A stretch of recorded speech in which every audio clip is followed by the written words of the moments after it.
ఈ వీడియోలో మనం భగవద్గీత అధ్యాయము 2 శ్లోకము 44ను పరిశీలిద్దాం.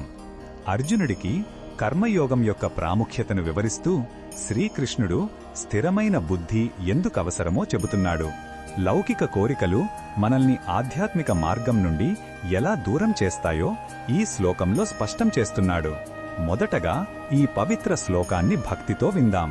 భోగైశ్వర్య ప్రసక్తానాం తయాపహృత చేపసాం వ్యవసాయాత్మిక బుద్ధిః సమాధౌ న విధీయతే.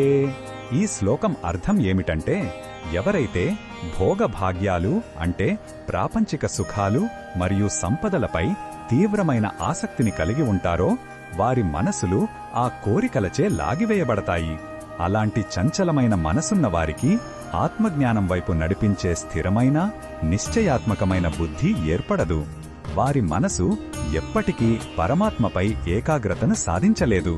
ఈ శ్లోకంలో ఉన్న భావం మనకు ఏమి చెబుతుందంటే, మన చుట్టూ ఉన్న ప్రపంచం ఎన్నో ఆకర్షణలతో నిండి ఉంటుంది.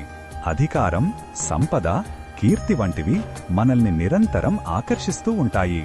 వాటిని పొందాలనే తపనలో పడితే మన చిత్తం అంటే మనసు వాటికే అంకితమైపోతుంది. అప్పుడు మన అసలు లక్ష్యమైన అంతరంగ శాంతి, భగవంతుని చేరే మార్గం కనుమరుగవుతాయి. తాత్కాలిక ఆనందాల కోసం శాశ్వతమైన శాంతిని కోల్పోవద్దని భగవానుడు హెచ్చరిస్తున్నాడు. ఈ బోధనను మన దైనందిన జీవితంలో ఎలా ఉపయోగించుకోవచ్చంటే, మన పనులను, బాధ్యతలను మనం శ్రద్ధగా చెయ్యాలి. కాని వాటి ద్వారా వచ్చే ఫలితాలే జీవిత పరమావధి అని భ్రమపడకూడదు. ఉద్యోగంలో ప్రమోషన్ లేదా వ్యాపారంలో లాభం కోసం మాత్రమే పనిచేస్తే మనసు ఎప్పుడూ ఆందోళనతో ఉంటుంది. బదులుగా మన పనిని ఒక సేవగా, ఒక యజ్ఞంగా భావించి ఫలితాన్ని భగవంతుడికి అర్పించాలి. అప్పుడు మనసు కోరికల బంధం నుండి విముక్తి పొంది స్థిరంగా, ప్రశాంతంగా ఉంటుంది. మరిన్ని భగవద్గీత శ్లోకాల అర్థాన్ని తెలుసుకోవాలంటే మా తదుపరి వీడియోలను తప్పకుండా చూడండి.